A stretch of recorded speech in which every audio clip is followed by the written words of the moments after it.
भारत और पाकिस्तान के बीच 1971 की जंग ने लाखों जिंदगियां निगल लीं। गोलियों की आवाज़ें, बमों का धमाका और चीखों की गूंज ज़मीन पर छूट गई। पर कहते हैं कुछ चीखें मरने के बाद भी गूंजती रहती हैं, हवा में, खंडहरों में और उस सरहद पर जहां मौत ने अपने पंजे गाड़ दिए थे। भाग 1। करमपुर का रहस्य। राजस्थान और पाकिस्तान की सीमा से सटा एक वीरान गांव करमपुर अब भूतों का अड्डा बन चुका है। कभी यह गांव आबाद था, पर 1971 की जंग में इसे खाली करवा दिया गया था। गांव के बाहर आज भी एक पुरानी मिलिट्री बंकर है, जो अब खंडहर बन चुकी है। गांव में कोई नहीं रहता, लेकिन रात में टॉर्च की रोशनी जैसे ही बंकर के पास पड़ती है, वहां एक पुरानी बंदूक चमकती है और कभी-कभी सैनिकों की परेड की आवाजें आती हैं। भाग 2। कप्तान अर्जुन सिंह। 2025 में कैप्टन अर्जुन सिंह को एक सीक्रेट मिशन पर भेजा गया, करमपुर की सीमाओं पर हो रही रहस्यमयी गतिविधियों की जांच करने। रात में लोग दावा करते कि सीमा पर भूतिया साए गश्त करते हैं और कई जवान डर के मारे बेस छोड़ चुके थे।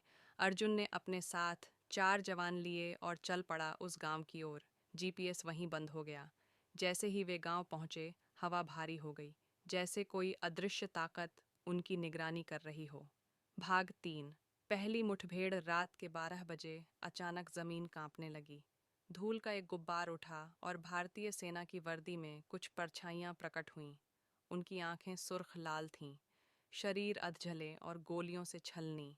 दूसरी ओर हरे कपड़ों में पाकिस्तानी साए भी दिखाई दिए। उनके हाथों में भी पुराने जमाने की बंदूकें थीं। फिर शुरू हुआ युद्ध, बिना खून के, बिना जान के, सिर्फ आत्माओं का महायुद्ध। गोलियों की आवाज़ें गूंजती रहीं, लेकिन न कोई मरा, न कोई जिंदा बचा। भाग 4। सच्चाई का खुलासा।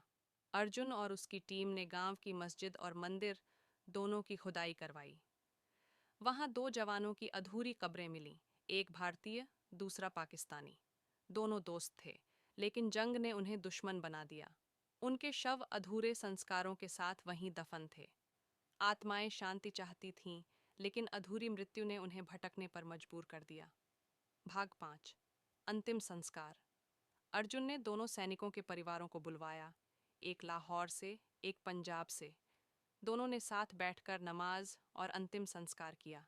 तभी आसमान में एक सुनहरी रोशनी फैली और आत्माएं मुस्कुराकर मिट गईं। पर जैसे ही अर्जुन वापस मुड़ा, एक गहरी आवाज आई, हर युद्ध की आत्मा शांति नहीं पाती, कुछ रूहें अब भी इंतजार में हैं। अंतिम पंक्ति।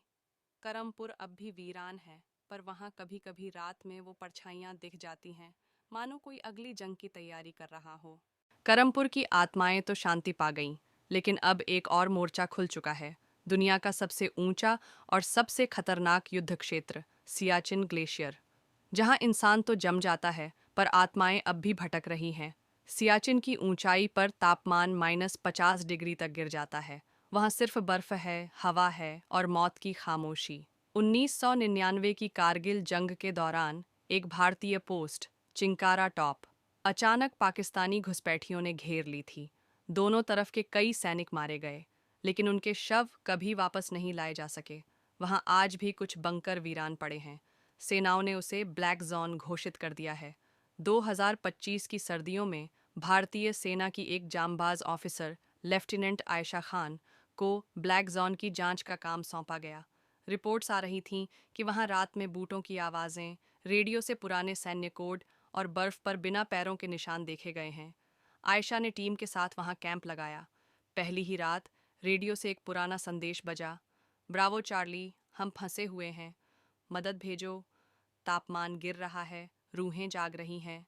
आधी रात को आयशा ने देखा कि बर्फ की परतें किसी के चलने से चटक रही हैं, लेकिन कोई नहीं दिख रहा। तभी अचानक एक पाकिस्तानी सैनिक की आत्मा सामने आ खड़ी हुई। आंखों में बर्फ जमी, खून की धारें बहतीं और राइफल हाथ में। फिर भारतीय सैनिकों के भूत भी प्रकट हो गए। दोनों सेनाओं के मरे हुए जवान, जो अब भी युद्ध लड़ रहे थे, बिना शरीर पर पूरी नफरत के साथ। उनकी बंदूकें आवाज करती थीं, पर गोलियां नहीं दिखती थीं। चीखें हवा में जम जातीं, और हर बार जब कोई भूत मरता, उसकी रूह बस बर्फ में समा जाती, फिर किसी और रात वापस लौटने के लिए। आयशा ने वहां एक डायरी पाई, जो एक पाकिस्तानी सैनिक हसन अली की थी। उसमें लिखा था, मैं और अर्जुन, भारतीय जवान, यहाँ साथ जमे हुए हैं। दुश्मन नहीं, दोस्त बन गए हैं। अगर हम मरें तो हमें साथ दफनाना, वरना हमारी आत्माएं सियाचिन की बर्फ में कैद रहेंगी। ये वही अर्जुन था जिसने करमपुर की आत्माओं को मुक्त किया था। आयशा ने उस बर्फीले पोस्ट में दोनों की एक साथ समाधि बनवाई और उनके नाम एक साथ लिखा, जिन्होंने दुश्मनी में दोस्ती को जिंदा रखा। जैसे ही अंतिम संस्कार हुआ, सियाचिन की बर्फीली हवाओं में गर्माहट सी आ गई। आवाजें बंद हो गईं, बूटों के निशान मिट गए। पर वापस जाते हुए आयशा के पीछे एक फुसफुसाहट आई, कारगिल, अब वहां बारी है। कारगिल की खामोशियां, जहां हर पत्थर के पीछे एक साया है।